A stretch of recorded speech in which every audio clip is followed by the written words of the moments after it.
સ્વાગત છે। હળવદ તાલુકાના જૂના ઈશનપુર ગામે નર્મદાની માઇનોર કેનાલ પર અમુક શખ્સો દ્વારા ગેરકાયદેસર દબાણ કરી માઇનોર કેનાલ બંધ કરી દેવાતા ખેડૂતોમાં રોષ જોવા મળ્યો।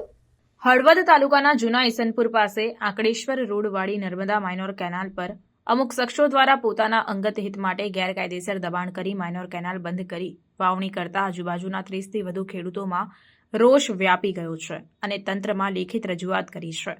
હળવદ તાલુકાના જૂના ઈશનપુર ગામે આંકડેશ્વર જવાના રસ્તે નર્મદાની માઇનોર કેનાલ બંધ કરી ગેરકાયદેસર દબાણ કરી વાવણી કરી રસ્તો બંધ કરાતા આજુબાજુના 30 થી વધુ ખેડૂતોમાં રોષની લાગણી ફેલાઈ હતી। આ માઇનોર કેનાલ સાફ સફાઈ કરવાની ખેડૂતો દ્વારા છેલ્લા કેટલાક સમયથી રજૂઆત કરવામાં આવે છે, પરંતુ તંત્ર દ્વારા આજ દિન સુધી કાર્યવાહી કરવામાં આવી નથી।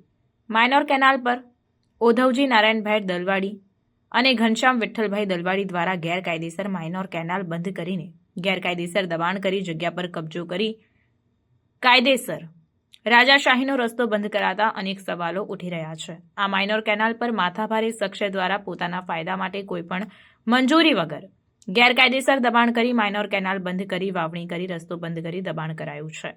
એટલું જ નહીં, અગાઉ આજુબાજુના ખેડૂતો પાસેથી ચાલવા પેટે 30,000 રૂપિયા ઓધવજી દલવાડીએ લીધા હતા અને પાછા ફરીથી રૂપિયા લેવાની લાલચે દબાણ કર્યું હોવાનું ખેડૂતોએ લેખિત ફરિયાદમાં જણાવ્યું હતું। કોઈપણ જાતની મંજૂરી વગર માઇનોર કેનાલ બંધ કરી તેની આસપાસ વાવણી કરી રસ્તો બંધ કરાતા આજુબાજુના ખેડૂતોમાં રોષની લાગણી જોવા મળી હતી।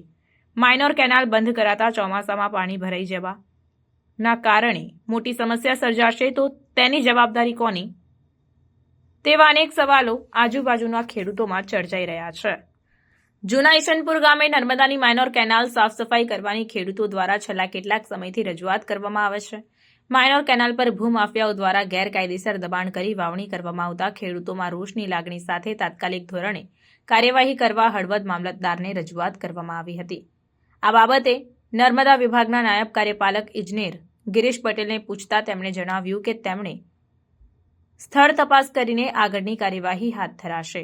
અહીં એ વાત જણાવી દઈએ કે પાણી ચોરી કરનારા વિરુદ્ધ પાસાની કાર્યવાહી કરવા અંગે સરકારના ગૃહ વિભાગ દ્વારા પરિપત્ર બહાર પાડીને સંબંધિત તમામ પાણી પુરવઠા નર્મદા કેનાલ બધાને જણાવી દીધું છે। ત્યારે હવે આ નર્મદા કેનાલના જવાબદાર અધિકારી શું કાર્યવાહી કરે છે તે તો હવે આવનાર સમય જ બતાવશે।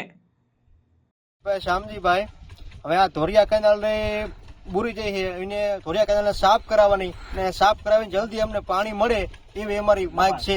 એની ઉપર દબાણ કરવામાં આવ્યું છે, ધોરિયાનું દબાણ કરેલું છે, દબાણ હટાવી લે ને જેટીમાં પાણી વારે એવી અમારી માંગ છે। ભાઈ માજી સરપંચ ઈશનપુર, આ નર્મદાની બટલા કેનાલ 4-5 વર્ષથી બનાવી છે અને પાણી ચાલુ થતું નથી અને ખેડૂત પાછા બોરીને વાવેતર કરી નાખ્યું, તો આ દબાણ દૂર કરવું એવી મારી માંગ છે।